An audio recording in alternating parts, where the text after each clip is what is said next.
Next speaker is my friend Michael Arrington, who is going to introduce our next session.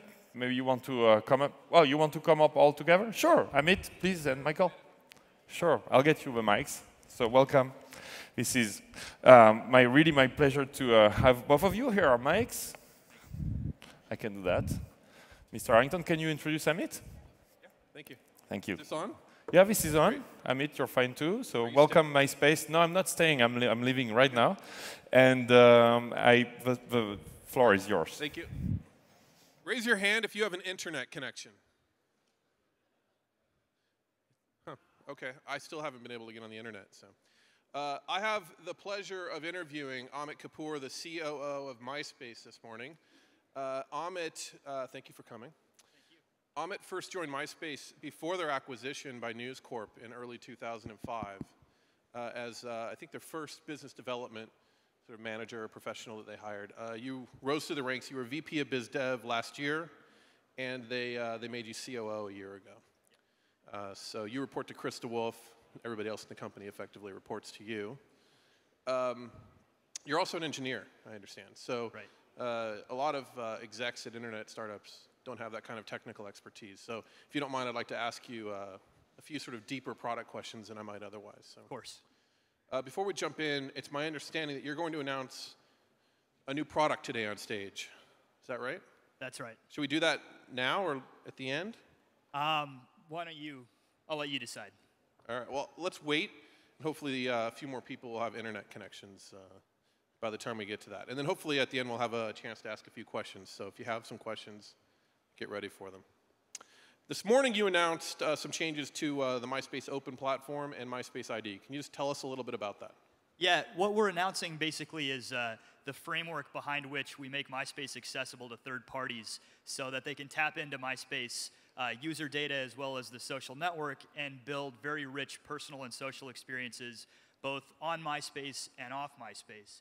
And the two components of that really are the internal component on MySpace, which is our developer platform, and then there is an external component offsite, which is what MySpace ID is, and that was formerly known as data availability, which we launched it last May. And we have live implementations on AOL, on Flixster, on Eventful, on Flock, and we're also announcing today global partnerships with Vodafone, NetVibes, and Google to implement on their sites and on their products. Has people in the audience, has anyone used Facebook Connect to log into a website, leave a comment, anything like that? You're generally familiar with Facebook Connect and how it works? So it sounds like the audience isn't even very familiar with your competitor's product. Can you talk a little bit more about, just in general, what MySpace ID is, how it compares to what Facebook and Google have offered as well? Sure. Really what we're doing is we're addressing a very similar challenge, but we have a different philosophy in how we've approached the implementation and the way that we're allowing third parties access to that information. So with MySpace, we've built everything on top of open standards. OpenID, open authorization, all of that, as well as on our platform using Open Social and then MySpace extensions. And it's our belief that by building everything on top of those open standards, you're working very collaboratively with the developer community, and then in the long run, you're going to be building better products that are more extensible. And I think that history has shown when you look at proprietary standards around identity and around platforms, in the long run, those tend to fail to more open systems. So that's just kind of the approach that we've taken, which I think is different from others. A journalist named Michael Wolf recently said over dinner with a Business Week columnist that MySpace users are, this isn't a direct quote, but it's pretty close, stupid, uneducated, and poor. Do you agree? No, I don't agree. I think that Michael Wolf's his assessment was grossly misguided. I mean, if you just look, it just shows a gross misunderstanding of the MySpace business and of the internet in general. If you look at just some very basic statistics, in the US, 25% of the population is on MySpace. So clearly, you can't make any accurate generalizations when you have that kind of an audience. Further stats and studies show that 25% of our users make over $100,000 a year. Nearly 30% of our users have college degrees. So I'm not sure what basis he was speaking from, but I think, clearly it wasn't accurate. So you're denying what he said. I deny what he says. Yes. I think the economy is on everyone's mind. Could you talk a little bit about what you see happening tell us what's happened over the last 12 months to the extent you can, and what you see next year with regard to your own economics and your own business. Sure. Fortunately, the position that we're in, we're actually continuing to see improvement and growth in our business model, in our advertising revenues. Last quarter, year over year, we're up 19%, and we're continuing to see steady improvement. In fact, we have a lot of big brands that are continuing to come on the site through a lot of our integrated marketing campaigns. Walmart just came on the site. We have big deals with Toyota, with all of the major movie studios. So you're seeing a lot of major brands shift their dollars online and also shift their dollars over to MySpace as we start to prove out the execution and the ability to deliver them measurable results. But I think, like everybody, we're also taking a very close look at what's happening with the economy, and we're cautiously optimistic.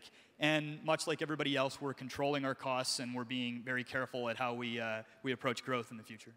Will the next 12 months, will it be more revenue than the last 12 months? Are you comfortable saying that? You'll have some growth in revenue? You say you're carefully optimistic. That Sure. suggests that you think revenue will be increasing. Yeah, I think that year over year we'll see improvement over last year. And we don't break out revenues for MySpace and the rest of Fox Interactive Media, but I think year over year you're going to see clear improvement. You're like 85% of FIM's total revenues, is that right? Or it's been reported that that's... Whatever's been reported, if that's been reported, it may be more. Actually, here's a question that I don't have down here. You guys used to make a lot of acquisitions, almost one a quarter or more, and some investments as well. That's sort of tapered off a little bit. Is there a reason for that? Do you see becoming more acquisitive over the next year? Anything in the pipeline right now? Well, I think that we're looking at a lot of opportunities, and there's a lot of volatility in the market right now, which is something where you want to make smart decisions in any kind of acquisition that you make. And you look at acquisitions for a number of reasons. If you want to bring on a new product, if you want to bring in key talent. And I think we're looking across the board at those opportunities. But given this just tremendous volatility in the market, not only within the valuations of the individual companies, but within News Corp's stock pricing and cash flow and your ability to borrow money, I think all of those things really factor into your decision. But if there's more stability and more opportunities arise, then I think much like any major technology and major media company, we're going to try to take advantage of that. So you recently launched MySpace Music. When did it launch? It launched September? The end of September, early October. And it was an immediate hit, at least in the U.S. And what other countries does it? It's a few other countries that you can stream music in, right? So yeah, you can stream music worldwide, but the licensed content that we launched with the 4 major music companies as well as the major independents is live in the U.S. right now. Okay. So that's just U.S. only. When will it be live in France? We're working on the rights deals. As many of you may know, it's a very complex rights landscape internationally. And we're making very good progress. And so we should be launching in several international territories next year. Who here lives somewhere in Europe? And who lives somewhere in the U.S.? Asia? Anywhere else? I didn't mean to lump in the rest of the world, but the numbers were decreasing. It looks like Europe needs to be your next, to get this audience happy. It is. It is. Who will be the first? I'm not going to comment on that. Why not? Is it UK? Well, the UK is our second biggest market, so there's a high likelihood. That's where you're putting all of your effort for the, okay. You hired an MTV executive, Courtney Holt, to run MySpace Music. Has he started yet, or he starts? No, Courtney starts January 5th. Okay. It's interesting that you created a separate company for MySpace Music. You, at one point, it was reported on TechCrunch that you were raising money for MySpace Music. It sounds like you're moving away from that now. I don't know. You've hired a separate CEO. Corporate-wise, what does this look like 5 years from now? Is it something that you're going to raise venture capital for and look for a liquidity event specifically for that entity? Is it something that will always be part of News Corp? You have a complication in that the labels own some equity in the venture, and presumably they'll want to make some money from that equity at some point. What happens? It's really unclear. You know, I think right now our focus is on implementation and is on building a really great music experience. And a lot of what we did, so one of the biggest reasons behind why we formed this joint venture is that we saw a tremendous amount of standalone value and unlocked opportunity in MySpace music. And to really realize that potential, it required a partnership with the labels as well as with the artist community. And so we decided to spin off the company and create a team that would be dedicated to building that out, as well as an asset that, you know, if we realize the potential for it and really drive that success, could be unlocked separate from MySpace. How that happens is something, you know, the mechanics of which is something that, you know, there are multiple opportunities, there are multiple possibilities. I can't say which one is you know, more likely than the other right now, but by, you know, giving the major music companies skin in the game, getting them, you know, vested and you know, excited about the opportunity of building this business, we've seen a lot of success, and we, you know, have a really rich experience where there's free access to all of these tracks that you can't get anywhere else on the internet. How many songs are you streaming a day now? In a day? Or a month, whatever period you know offhand. Well, I think I'm not sure what we're saying publicly. We streamed over 1 billion songs in the first few days from launch. We're on a run rate of song starts of, I think, nearly a couple 100 million a day, but I'm not commenting on... A couple of 100 million a day, but that's off record. Yeah, well, these are like song starts. I'm not going to dive into the specifics of how many are over X seconds, how many are promotional. Who's the #1 artist? The #1 artist, I think, is Beyonce right now. It used to be T.I. Okay. Yeah. When are you going to... I can't remember. I think you didn't want me to ask this question, so I'm definitely going to ask it. One of the things that's really exciting about MySpace music is that you can get top charts of songs from your friends. You can just look at your friends or a subset of friends and see what the top, sort of the top 100 songs are, or artists or whatever. You've announced that you will do that. It's a no-brainer to do it. When will you do it? Well, that's one of the top products that we're working on in music. I can't say a specific date.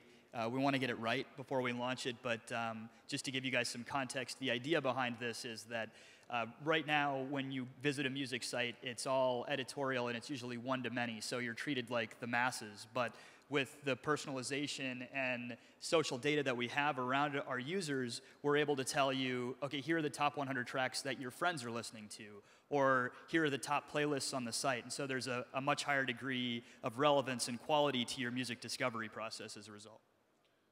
All right, let's, we have a few minutes left. Let's talk about the new product that you're launching today. Sure. Tell me what it is and what it does. So we're announcing the launch of the MySpace toolbar. And it's a toolbar that has social functionality built into it. And the coolest thing about it, I think, in conjunction with the announcement that we're making around the MySpace Open platform, which was the idea behind MySpace ID, is that it leverages all of these open protocols that anybody has access to be able to incorporate MySpace features and MySpace profile information in their social network into their products. And so all of this is built on top of MySpace ID, which uses OAuth, and it's a really neat toolbar where you have your status information, all of your social network built in right there. You are able to message, you're able to add photos, and you're able to search using Google. So if you're a hardcore MySpace user and you're on it all day, you can download this toolbar, although it only works right now for PCs, is that, right, or Windows, right? And Mac later, but IE or Firefox on Windows. Right. And all your core information from your profile and notifications, status updates, you and your friends, sort of in the toolbar at all times. So you never have to be away from MySpace, even for a second. Exactly. All right, can you play music from MySpace Music in the toolbar? Not yet. Because that would be great. That would be cool. Wouldn't it? Yeah. Why aren't we doing that?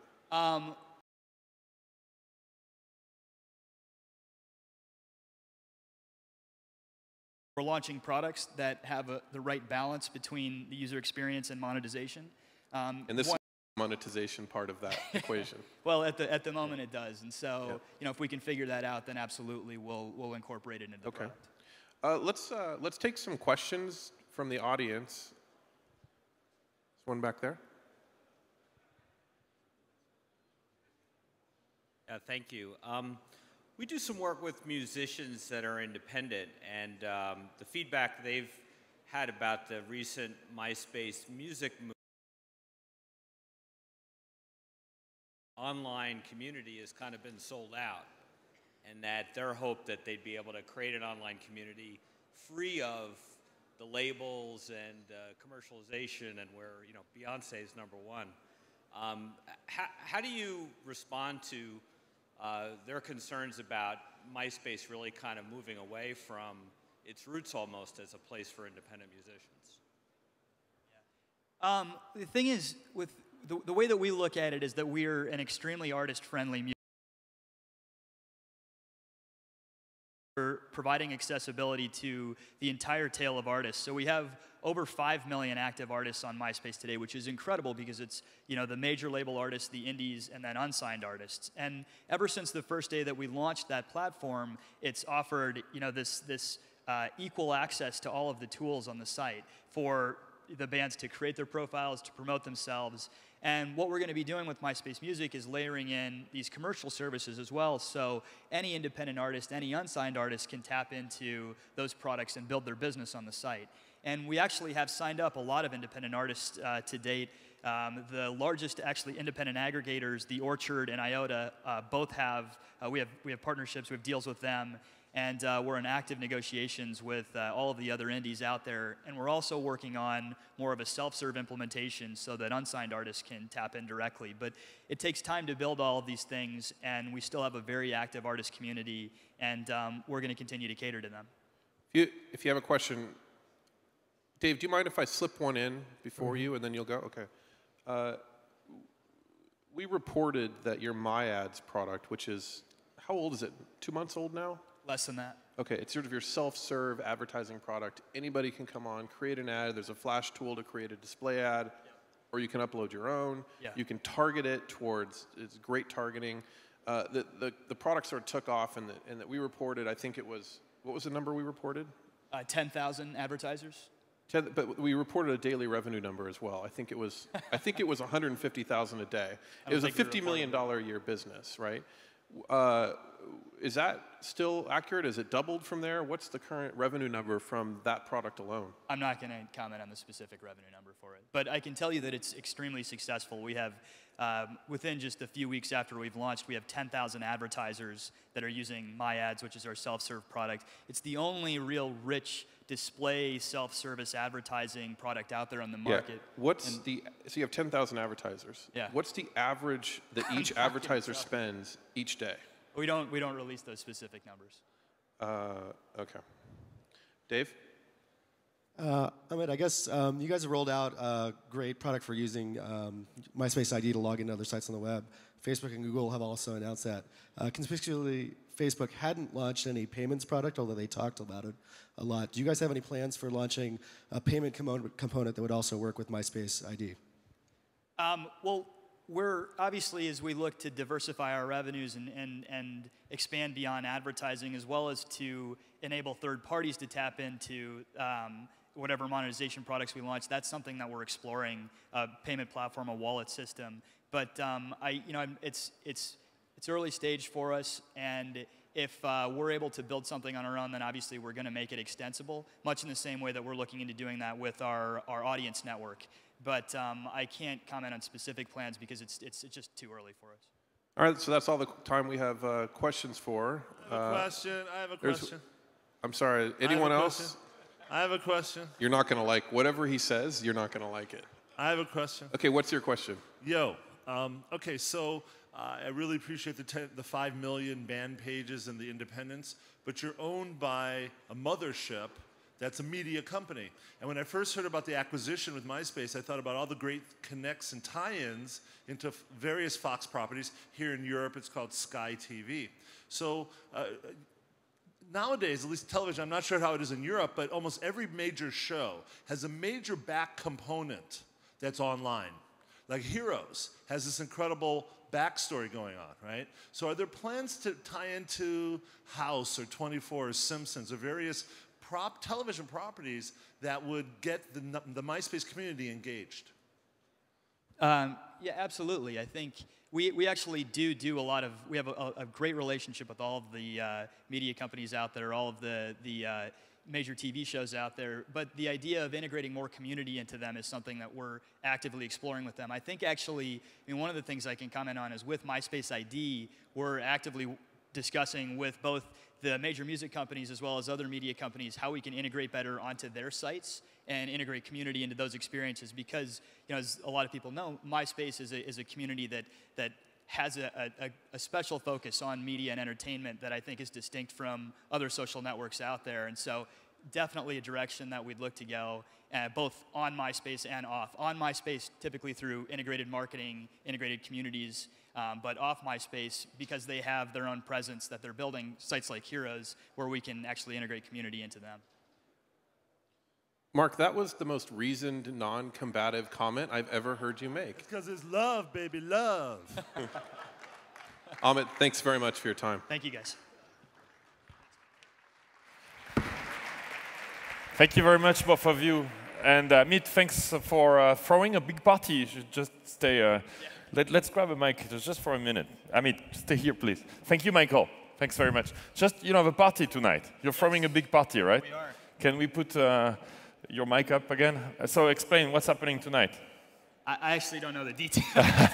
Well, I can tell you. Okay. So MySpace is throwing a big party. What you can do is you can bring, that's the news, is you can bring your love with you. Yeah. So each of you here can bring one person. And I won't comment on whether it, you know, how you choose it or how you can get help find one if you don't have one. But at the MySpace party, you can come with 2 people, and that is tonight. We really appreciate you throwing this party and being here, Amit, with us. Thanks so much. Thanks. Thank you.